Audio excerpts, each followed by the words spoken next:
you've grown up thinking that the beginning, middle, and end of what it means to be saved, what it means to be redeemed, what it means to be a Christian is, I walk down the aisle and somehow putting one foot in front of the other over the ugly green carpet that's in every single church magically saves me.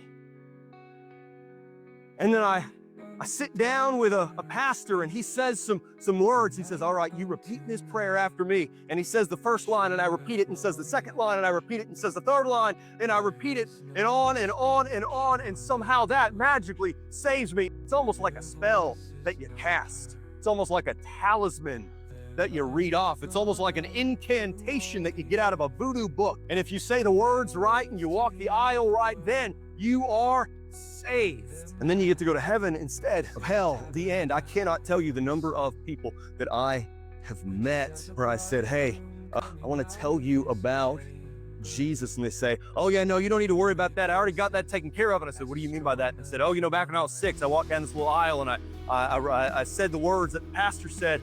And so I'm good.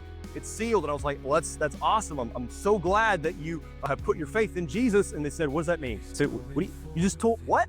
They said, yeah, no, I said the words. I'm good. I did it. I jumped through the hoop. I did the task. I said, okay, I'm sorry. Like, I don't mean to completely destroy your conception of yourself right now, but that's not what it means to be saved. I would like to tell you what it actually means to be saved by Jesus. He said, no. Listen, I know about contract law. He pulled out contract law on me. He said, I said that prayer, so God has to let me into heaven. I can sue him. Okay, so pray for that man.